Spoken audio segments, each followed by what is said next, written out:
നോമ്പ് ചിന്ത 41 ദിനം. ഹൃദയവഴി കാൽവരി. തയ്യാറാക്കിയത് father doctor V P. Joseph Valiyavittil, director Kripasanam.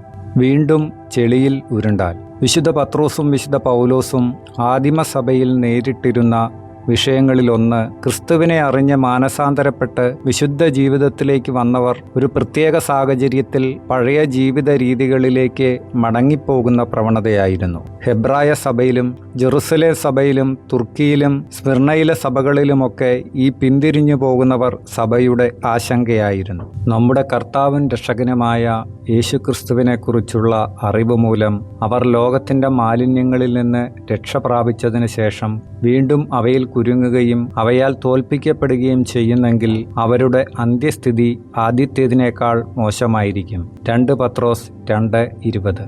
അറിഞ്ഞിട്ട് അതിൽ നിന്ന് പിന്മാറുന്നതിനേക്കാൾ അവർക്ക് നല്ലത് ഇതേക്കുറിച്ച് അറിയാതിരിക്കുന്നതായിരുന്നു. ഛർദ്ദിച്ചതിലേക്ക് തന്നെ നായ വീണ്ടും വരുന്നു. കുളിച്ച പന്നി ചെളിയിൽ വീണ്ടും ഉരുളുന്നു. ഇത്രയും കർശനമായ വിമർശനത്തോടെയാണ് പത്രോസ് ഈ പിന്മാറ്റക്കാരെ പരാമർശിക്കുന്നത്.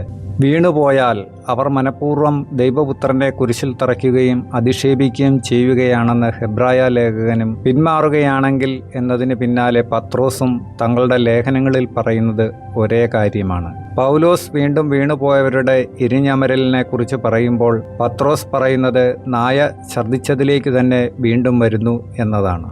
നോമ്പ് ദിനങ്ങളിൽ വിശുദ്ധിയോടെ ജീവിച്ച ശേഷം ഉയർപ്പ് തിരുനാളിന് പിന്നാലെ വീണ്ടും എല്ലാ മ്ലേച്ഛതകളിലേക്കും തിരിച്ചു പോകുന്ന ആളുകൾ സമാന സ്വഭാവമാണ് പ്രകടിപ്പിക്കുന്നത്. നികൃഷ്ടമായ മൃഗങ്ങളെക്കാൾ ഗതികെട്ടവരായിട്ടാണ് ഒരിക്കൽ പ്രകാശം ലഭിച്ചവർ വീണുപോകുമ്പോൾ ബൈബിൾ വിശേഷിപ്പിക്കുന്നത്. നോമ്പ് തീരാൻ പോവുകയാണ്. ആർജിച്ച വിശുദ്ധിയും കൃപയും നിലനിർത്താൻ വേണ്ടി ബോധപൂർവം നമുക്ക് പരിശ്രമിക്കാം.